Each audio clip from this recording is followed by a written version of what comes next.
Aries, hello there, my beautiful friends. We're going to do your general tarot reading for early July 2026. Thank you so much for joining me today. You know, I appreciate each and every single one of you. So let's get right down to business as always and start you off with an oracle card here, just so we can dip our toes in the energy and see what's happening for the lovely Aries collective. I hope you're all doing fabulous and fantastic, my friends. Let's get it going here.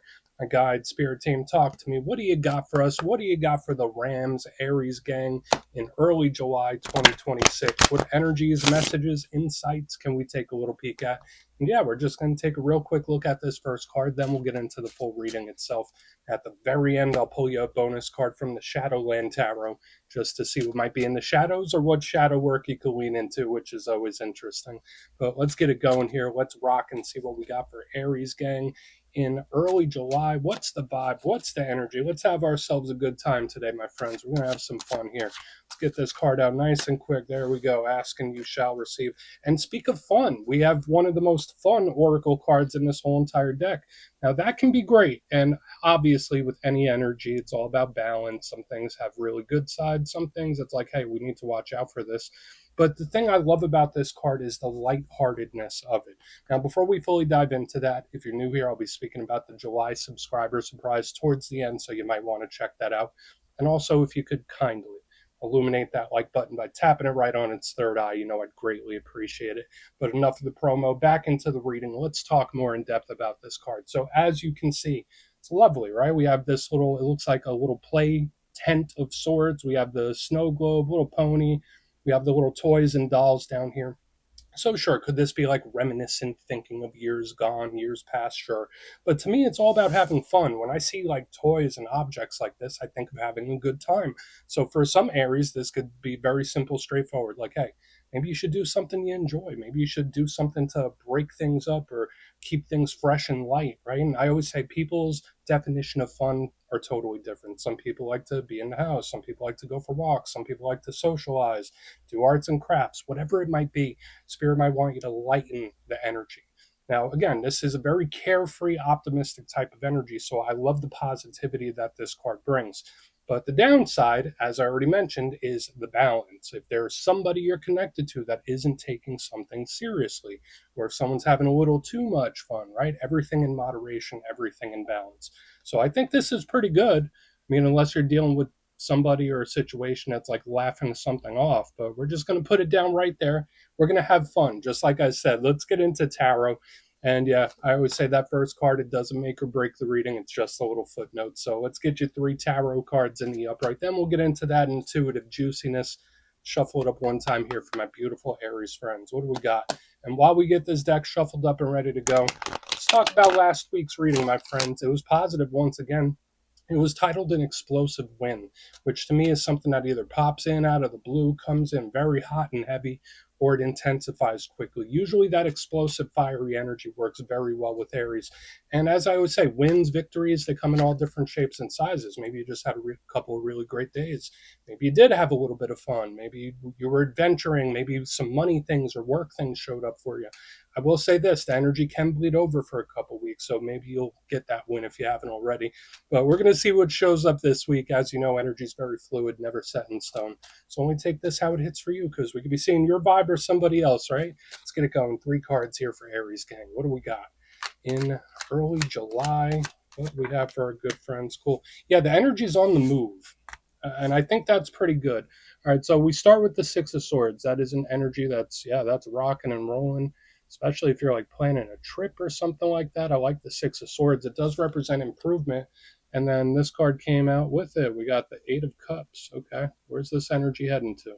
Where's it going? Let's get one more card out here, then we'll start piecing it together.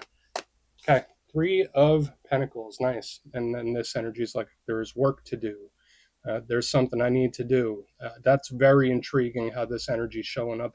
But let's go through. I'll give you some of the classical meanings and archetypes. Then we'll get into that juicy, intuitive stuff. But at first look, first glance, you know me, I always like to look at the elements. I feel like that frames the reading and tells us how the energy is going to flow. And we have a pretty good mixture this week where it's not too heavy one way or another, right? We got air, water, and earth. Cool. Now, the thing that these two share in common is those elements represent the internal self. And I'll break them all down because these could be different areas of life or even different situations. I'm feeling cautiously optimistic about it. But right here in the front, we have air. That deals heavily with the mindset. It deals with logic, information, giving or receiving it. It's the biggest suit of communication, so one-on-one talks and conversations. So I really do like the air. It's on the move, right? Like whereas the earth, it's much more planted, and we'll get to that. The air is like zipping around, it's zipping and zooming. So that could be good. The only downside with the air element is sometimes it could be a little stern. Sometimes it could be very serious.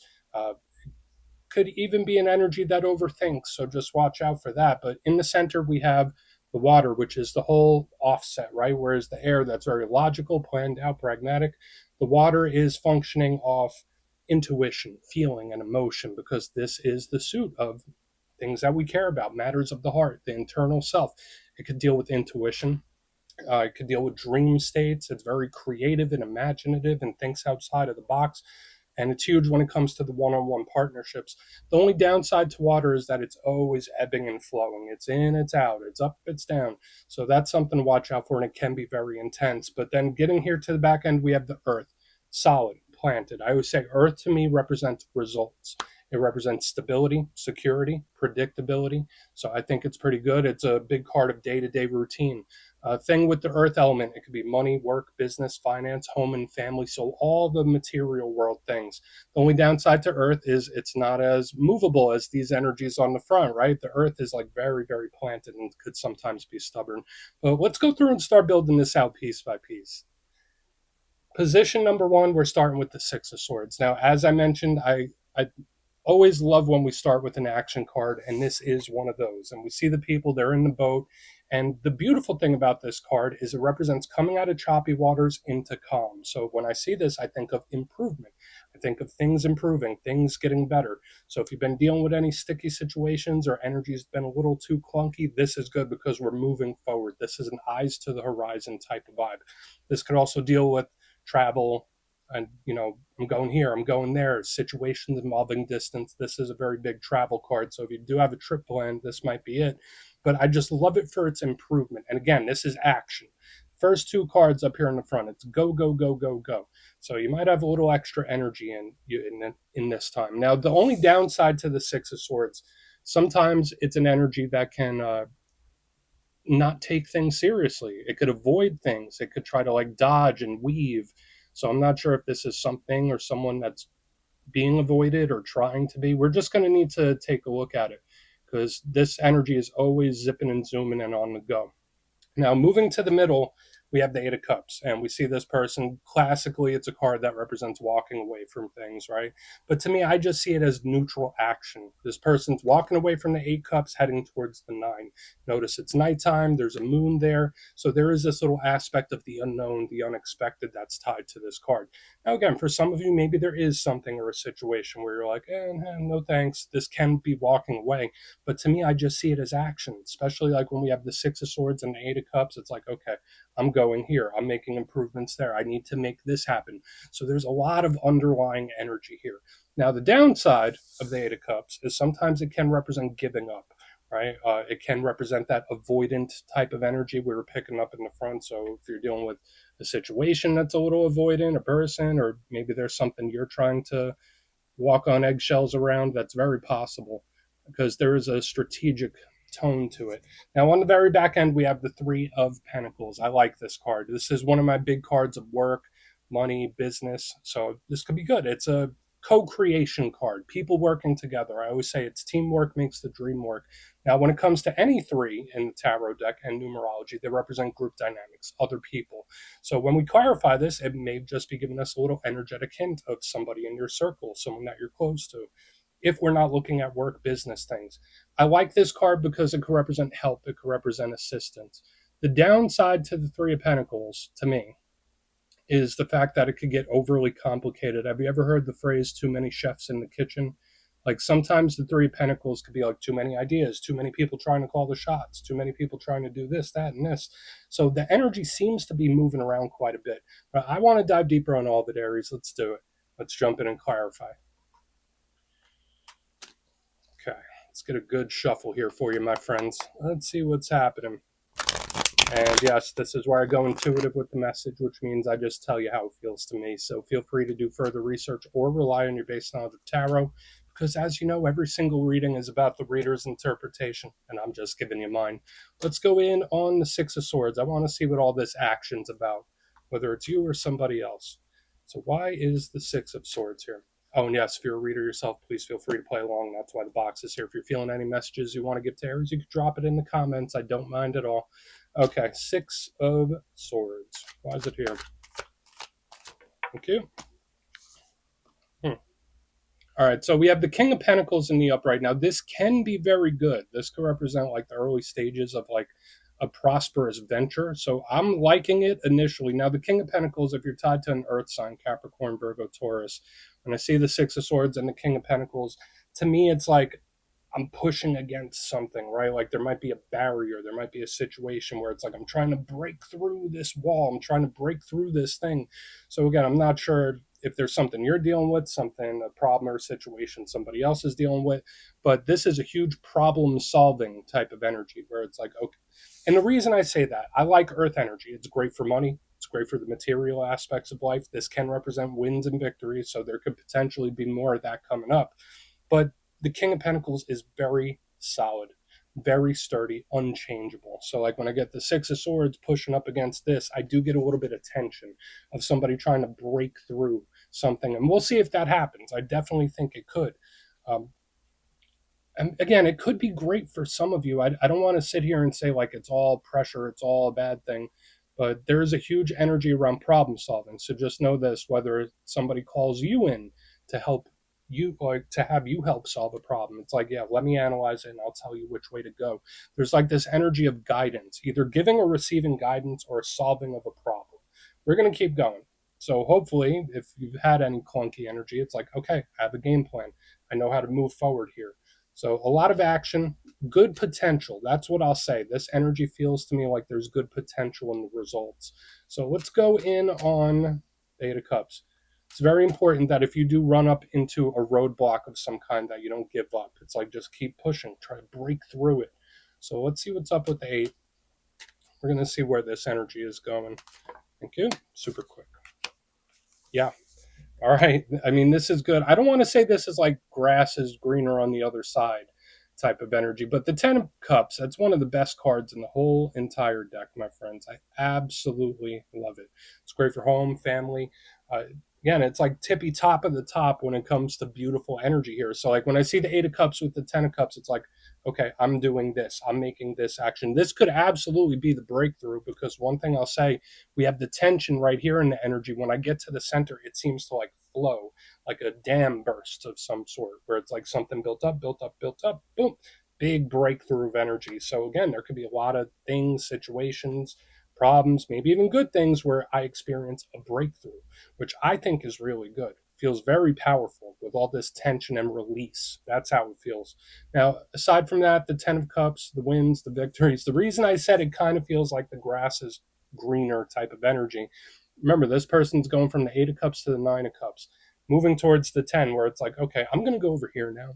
All right, no, that looks good, so I'm going to go make that happen. So whether it's identifying good positive results, the wins, the victories, all the things we've been speaking about, the 8 of Cups is in search for perfection, right? Which I'm not even sure if perfection exists, right? But that's just how it feels to me. So if you're dealing with somebody that's like a little avoidant or they're, I don't know, the energy feels like grass is greener, the grass is greener. Now, for some Aries, this could be great for, planning ahead, planning the future. But to me, it feels mostly like a win, victory, or breakthrough. So we're just going to keep it at that. I think it's okay. Yeah, that's odd. We're going to go in on the 3 of Pentacles. We'll see what that has. Then we'll do a recap.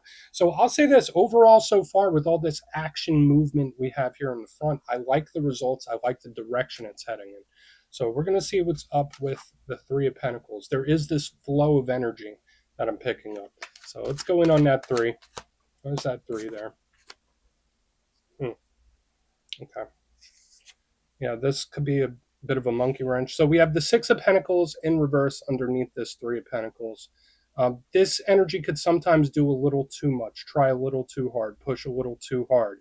So watch out for any things, situations, or even individuals that are trying to apply too much pressure. because the Six of Pentacles is, again, that energy flow normally, right? In the upright, it's very charitable, it's very open, it's super giving, and again, with the flow of energy. When it's in reverse underneath the Three of Pentacles, either it's one, I'm working too hard, two, I'm trying too hard, or I'm trying to force something. So that, I think it's super important. I've been picking this up for a lot of signs in recent weeks where it's like, do not force anything. Do not force anyone. You need to just let the energy flow. You need to just let it do what it's going to do. That's like the main vibe I'm picking up here. Now, this could also be having another opinion or another set of eyes with something.